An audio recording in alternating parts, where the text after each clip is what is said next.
প্রথমেই দেখে নেব আজকের সংবাদ শিরোনাম। শেখ হাসিনাকে কি বাংলাদেশের হাতে তুলে দেওয়া হবে? প্রত্যাবর্তনের অনুরোধ নিয়ে ভারত বলল। ওয়েস্ট ব্যাংক তছনছ করছে ইসরায়েল, বাসিন্দাদের গুলি, অবাধ জুলুম। পশ্চিমবঙ্গে 28 লাখ ভোটারের নাম বাদ, কারণ জানালো নির্বাচন কমিশন।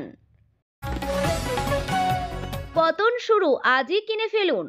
সোনার দামে বড়সড় চমক, জানুন কলকাতায় 22 ক্যারেটের নতুন দর।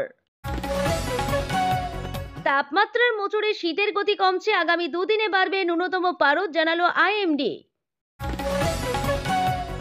ভারতীয় দলের এই খারাপ অবস্থার জন্য গম্ভীরই দায়ী, মুখ খুললেন গাভাস্কার।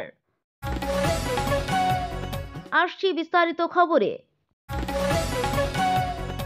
শেখ হাসিনাকে কি বাংলাদেশের হাতে তুলে দেওয়া হবে? প্রত্যাবর্তনের অনুরোধ নিয়ে ভারত বলল। শেখ হাসিনাকে প্রত্যাবর্তনের আবেদন জানিয়েছে বাংলাদেশ। মোহাম্মদ ইউনূস সরকারের সেই আবেদনে কি সাড়া দেবে ভারত? সেই নিয়ে এবার মুখ খুলল দিল্লি।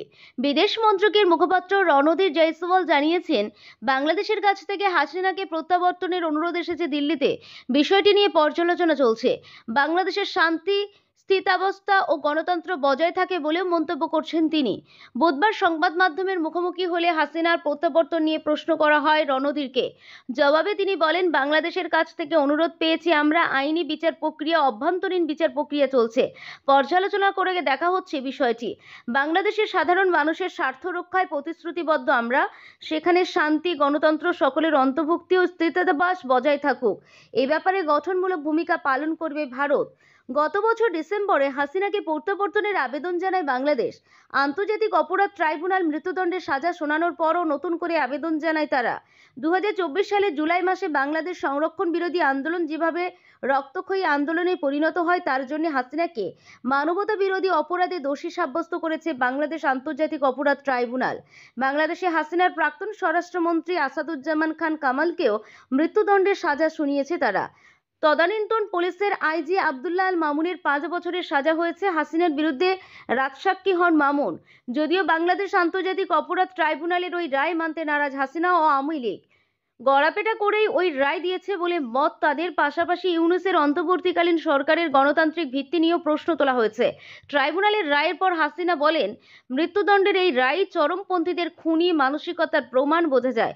নির্বাচিত প্রধানমন্ত্রী ও বৈধ রাজনৈতিক দল আওয়ামী লীগকে সরিয়ে দেওয়াই লক্ষ্য ছিল তাদের। বিচারের নামে প্রহসন হয়েছে বলেও দাবি করেন হাসিনা। হাসিনাকে প্রত্যাবর্তন করার বিষয়টি নিয়ে পর্যালোচনা চলছে বলে ভারত যদিও জানিয়েছে, তবে বাংলাদেশের দাবি দিল্লির কাছ থেকে কোনো উত্তর পায়নি তারা। বুধবার দেশের বিদেশ বিভাগের উপদেষ্টা এম তৌহিদ হোসেন বলেন, ঢাকার অনুরোধে দিল্লি 1 সপ্তাহের মধ্যেই সাড়া দেবে বলে প্রত্যাশা নেই আমার, তবে উত্তর পাবো বলে আশা রাখি। বাংলাদেশের আইন বিভাগের উপদেষ্টা আসিফ নজরুল জানিয়েছেন, হাসিনাকে ফেরত পেতে হেগে আন্তর্জাতিক অপরাধ আদালতের দ্বারস্থ হওয়ার কথাও ভাবছে ইউনূস সরকার। ওয়েস্ট ব্যাংক তছনছ করেছে ইসরায়েল, বাসিন্দাদের গুলি, অবাধ জুলুম। স্বাধীন প্যালেস্তাইনের দাবিতে দুমড়ে দিতে নেমেছে ইসরায়েল। প্যালেস্তাইনের ওয়েস্ট ব্যাংকে চলছে সেনা অভিযান। ইসরায়েলের সংবাদ মাধ্যমকেও ওয়েস্ট ব্যাংকের উত্তর অংশে পাড়ায় পাড়ায় সেনা অভিযানের সত্যতা স্বীকার করা হয়েছে। তবে সরকারি দাবির উল্লেখ করে বলা হয়েছে যে সন্ত্রাস বিরোধী সুরক্ষা কার্যক্রম চলছে ওয়েস্ট ব্যাংকে। টিউবাস শহর কার্যত দখল করে নিয়েছে ইসরায়েল সেনা। মাটি ফেলে বন্ধ করেছে শহরের সব রাস্তা। প্যালেস্তাইন থেকে কার্যত বিচ্ছিন্ন করে দিয়েছে এই শহরকে। ওয়েস্ট ব্যাংকের উত্তর অংশে বিশাল অভিযান চালিয়ে প্রায় 60 জনকে নির্বিচারে আটক করা হয়েছে বলে জানা যাচ্ছে। প্যালেস্টাইনের একটি শহরের মেয়রও এই আটক হওয়া মানুষদের মধ্যে রয়েছে বলে জানা যাচ্ছে। সন্ত্রাসবাদ দমন করতে মঙ্গলবার ও বুধবার রাতভর অভিযান চালায় ইসরায়েলি বাহিনী। উত্তর পূর্ব ওয়েস্ট ব্যাংকের বুধবার ইসরায়েলি সেনার এক 85 বছর বয়সী বৃদ্ধের উপর আক্রমণ চালায়। পরে তাকে হাসপাতালে পাঠানো হয়, তবে এ বিষয়ে কোনো মন্তব্য করতে চায়নি ইসরায়েলের সামরিক বাহিনী। প্যালেস্টাইনের স্বাস্থ্য দপ্তর জানাচ্ছে, ওয়েস্ট ব্যাংকে এই দফতর আক্রমণ শুরুর দিন থেকে এখনো অবধি ইসরায়েল সামরিক বাহিনীর আক্রমণে 1000 জনেরও বেশি প্যালেস্টাইনিদের নিহত হয়েছে। প্রায় একই সময় ইসরায়েল নিরাপত্তা বাহিনীর আক্রমণে প্রায় 63 জনের মৃত্যু হয়। পাশাপাশি ওয়েস্ট ব্যাংকের অন্যান্য শহরগুলিও 8 জনকে হত্যা করে ইসরায়েলি নিরাপত্তা বাহিনী। ওয়েস্ট ব্যাংকের উত্তর অংশের একাধিক ছোট শহরে পাড়ায় পাড়ায় মোতায়েন করা হয়েছে সেনা। ঘুরছে সাঁজোয়া গাড়ি, ট্যাঙ্ক। বাসিন্দারা জানিয়েছেন ঘরের ছাদে উঠে বসে রয়েছে সেনা। যখন তখন চলছে গুলি। ঘর থেকে বের করে কোনো আইনি পরোয়ানা ছাড়া ওয়েস্ট ব্যাংকে বাসরত প্যালেস্টাইনদের স্রেফ ধরে তুলে নিয়ে যাওয়া হচ্ছে, ভরা হচ্ছে ইসরায়েলের জেলে। গাজায় সংঘর্ষ বিরতি চুক্তি হওয়ার পরও প্যালেস্তাইনের এই ভূখণ্ডে লাগাতার হামলা চালিয়ে যাচ্ছে ইসরায়েল। বোমা ফেলে খান ইউনুসের মতো শরণার্থী আবাসে হত্যা করা হয়েছে শিশু, নারীদের। গাজা ঘিরে প্রতিবাদের জেরে বিশ্ব জনমত বারবার সোচ্চার হয়েছে স্বাধীন প্যালেস্তাইনের দাবিতে। রাষ্ট্রসংঘে প্যালেস্তাইনের পৃথক রাষ্ট্র হিসেবে স্বীকৃতিতে দাবি কার্যত একঘরে হয়ে গিয়েছে ইসরায়েল এবং তার প্রধান মদতদাতা মার্কিন যুক্তরাষ্ট্র। ইসরায়েল চলতি দফায় সেই স্বরকে দমিয়ে দিতে উদ্যত হয়েছে ফের। ওয়েস্ট ব্যাংকের উত্তর অংশে বিশাল অভিযান চালিয়ে প্রায় ৬০ জনকে নির্বিচারে আটক করা হয়েছে বলে জানা যাচ্ছে। প্যালেস্টাইনের একটি শহরের মেয়রও ওই আটক হওয়া মানুষদের মধ্যে রয়েছে বলে জানা যাচ্ছে। সন্ত্রাসবাদ দমন করতে মঙ্গলবার ও বুধবার রাতভর অভিযান চালায় ইসরায়েলি বাহিনী। উত্তর পূর্ব ওয়েস্ট ব্যাংকে বুধবার ইসরায়েলি সেনার এক ৮৫ বছর বয়সী বৃদ্ধের উপর আক্রমণ চালায়, পরে তাকে হাসপাতালে পাঠানো হয়। তবে এ বিষয়ে কোনো মন্তব্য করতে চায়নি ইসরায়েলের সামরিক বাহিনী। প্যালেস্টাইনের স্বাস্থ্য দপ্তর জানাচ্ছে, আক্রমণ শুরুর দিন থেকে এখনো অবধি ইসরায়েল সামরিক বাহিনীর আক্রমণে ১০০০ জনেরও বেশি প্যালেস্টাইন নিহত হয়েছে। প্রায় একই সময় ইসরায়েল নিরাপত্তা বাহিনীর আক্রমণে প্রায় ৬৩ জনের মৃত্যু হয়। পাশাপাশি ওয়েস্ট ব্যাংকের অন্যান্য শহরগুলিও ৮ জনকে হত্যা করে ইসরায়েলি নিরাপত্তা বাহিনী। পশ্চিমবঙ্গে ২৮ লাখ ভোটারের নাম বাদ, কারণ জানালো নির্বাচন কমিশন। দেশের ১২টি রাজ্যে বর্তমানে ভোটার তালিকার একটি বিশেষ নিবিড় সংশোধন চলছে। এটি বিতর্কের জন্ম দিয়েছে এবং এই কাজে নিয়োজিত বিএলওদের মৃত্যুর ঘটনাও উঠে আসছে। গতকাল সুপ্রিম কোর্টে এ বিষয়ে একটি শুনানি অনুষ্ঠিত হয়েছে। পশ্চিমবঙ্গে চলমান এসআইআর-এর ফলে ২৮ লক্ষ ভোটার তালিকা মুছে ফেলা হয়েছে। পশ্চিমবঙ্গে ভোটার তালিকার বিশেষ নিবিড় সংশোধন চলছে। ৭৮% ভোটার ফর্ম ডিজিটাইজেশন করা হয়েছে, 22% বাকি রয়েছে। এখনো পর্যন্ত ২৮ লক্ষ ভোটার মুছে ফেলা হয়েছে। এই ২৮ লক্ষ ভোটারের মধ্যে ৯ লক্ষ ভোটার মারা গেছেন, বাকি ২৮ লক্ষ ভোটার নিখোঁজ, যার কারণে তাদের নাম মুছে ফেলা হয়েছে। নির্বাচন কমিশনের একজন আধিকারিক জানিয়েছেন যে বর্তমান পশ্চিমবঙ্গের ভোটার তালিকায় প্রায় ২.৬ মিলিয়ন ভোটারের নাম ২০০২ সালের ভোটার তালিকার সাথে মেলে না। ২০০২ সাল থেকে ২০০৬ সালের মধ্যে পূর্ববর্তী এসআইআর অনুশীলনের সময় বিভিন্ন রাজ্যে প্রস্তুত করা তালিকার সাথে রাজ্যের সর্বশেষ ভোটার তালিকার তুলনা করা হলে এই অসঙ্গতি প্রকাশ পায়। মমতা বন্দ্যোপাধ্যায় এসআইআর নিয়ে সরকারকে ক্রমাগত আক্রমণ করে আসছেন। তিনি নির্বাচন কমিশনের বিরুদ্ধেও গুরুতর অভিযোগ করেছেন। বুধবার তিনি বলেছেন যে এটি একটি ষড়যন্ত্র, পেছনের দরজা দিয়ে এনআরসি পরিচালনা চক্রান্ত। মমতা বিএসএফকেও লক্ষ্য করে তিনি বলেন অনুপ্রবেশকারীরা বাংলায় আছে বলে প্রচার চলছে, কিন্তু তারা কিভাবে এসেছে, কে তাদের বাংলায় প্রবেশ করতে দিয়েছে? বিএলওরা দেশের ১২টি রাজ্যে ৫১টি ভোটারের কাছে পৌঁছাচ্ছেন। এই ১২টি রাজ্যে ৫ লক্ষেরও বেশি বিএলওর কাজ চলছে, তবে তাদের উপর কাজের চাপ অপরিসীম, যার ফলে এখনো পর্যন্ত ২০ জনেরও বেশি বিএলওর মৃত্যু হয়েছে। এই ধরনের মৃত্যুর ধারাবাহিক ঘটনা উদ্বেগের জন্ম দিয়েছে।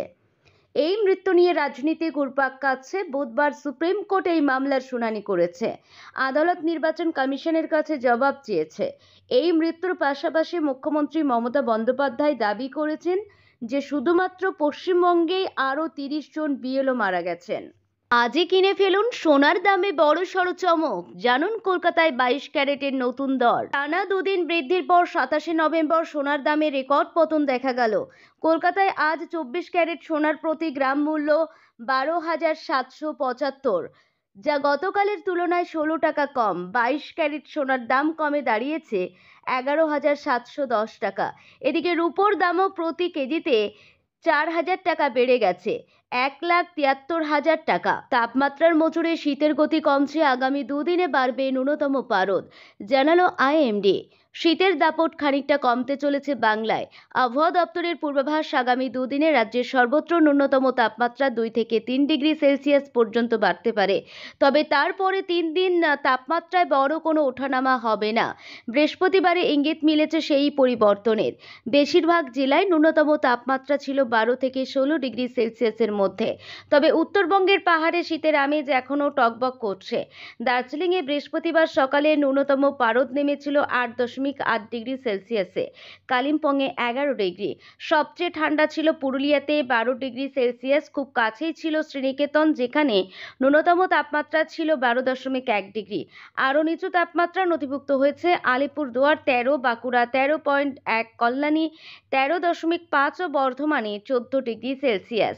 রাজধানী কলকাতায় বৃহস্পতিবার ন্যূনতম তাপমাত্রা ছিল 16.4 ডিগ্রি সেলসিয়াস, স্বাভাবিকের তুলনায় সামান্য কম। শহরে শুক্রবার সকালে হালকা কুয়াশার সম্ভাবনা রয়েছে।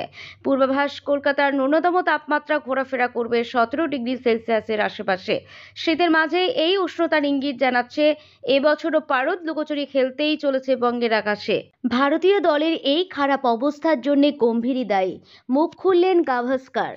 গুয়াহাটি টেস্টে দক্ষিণ আফ্রিকার বিরুদ্ধে 408 রানে হারের পর ভারতীয় ক্রিকেট দলের হেড কোচ গৌতম গম্ভীরকে তীব্র সমালোচনায় বিদ্ধ করেছেন প্রাক্তন তারকা ক্রিকেটার সুনীল গাভাস্কার। তাঁর মতে দলের হারের প্রধান কারণ হলেন গম্ভীর নিজে। ঠিক যখন গম্ভীরকে কোচের পদ থেকে সরানোর আলোচনা তুঙ্গে, সেই সময় গাভাস্কার এই বিষয়টি স্পষ্ট করে দিলেন। সুনীল গাভাস্কারের কথায়, ভারতীয় ক্রিকেটকে এত খারাপ অবস্থায় আমি আগে কখনো দেখিনি। গম্ভীর বিসিসিআই থেকে সবকিছু পেয়েছে, নিজের কেকেআর স্টাফদের নিয়ে এসেছে, রোহিত কোহলিকে বাদ দিয়েছে এবং অধিনায়কের চেয়ে বেশি ক্ষমতা ধরে রেখেছে। টিম ইন্ডিয়ার এই খারাপ অবস্থায় পুরো কৃতিত্ব তাঁরই। এই কিংবদন্তি ক্রিকেটার কার্যত গৌতম গম্ভীরকে কাঠগড়ায় তুলেছেন। এর আগে প্রাক্তন ভারতীয় ক্রিকেটার দীনেশ কার্তিকও তীব্র সমালোচনা করেন গম্ভীরের। সোশ্যাল মিডিয়ায় কার্তিক একটি পোস্ট শেয়ার করে লেখেন, আগে দলগুলি ভারতের টেস্ট ক্রিকেট খেলতে আসতে ভয় পেত, তবে এখন ভারত সেই আধিপত্য হারিয়েছে। 12 মাসের মধ্যে দ্বিতীয়বারের জন্য হোয়াইট ওয়াশ। ভারতের শেষ 3টি সিরিজের মধ্যে 2টিতে হোয়াইট ওয়াশ হয়েছে। টেস্ট ক্রিকেট ভারতের জন্য এটি একটি কঠিন সময়, তাই কঠিন সিদ্ধান্ত নিতে হতে পারে। ভারত অনেক বেশি অলরাউন্ডারদের উপর নির্ভরশীল। পেস অলরাউন্ডার নীতিশ কুমার রেড্ডি ঘরোয়া ক্যালেন্ডার মরশুমে মাত্র 14 ওভার বল করেছে। প্রসঙ্গত, গৌতম গম্ভীর দায়িত্ব নেওয়ার পর ভারত 19টি টেস্ট ম্যাচ খেলেছে, যার মধ্যে 7টিতে জয়, 10টিতে হার এবং 2টি ড্র হয়েছে। অর্থাৎ জয়ের হার 37%-এরও নিচে নেমে গেছে। গম্ভীরের অধীনে ভারত কিছু জয় পেয়েছে, যেমন অপেক্ষাকৃত দুর্বল বাংলাদেশ এবং ওয়েস্ট ইন্ডিজের বিরুদ্ধে 2-0 ব্যবধানে সিরিজ জিতেছে। তবে তার থেকেও অনেক বেশি ধাক্কা খেয়েছে অন্যান্য দলের কাছে। গত বছর নিউজিল্যান্ডের বিরুদ্ধে ভারত নিজেদের দেশে 3-0 ব্যবধানে সিরিজে পরাজিত হয়।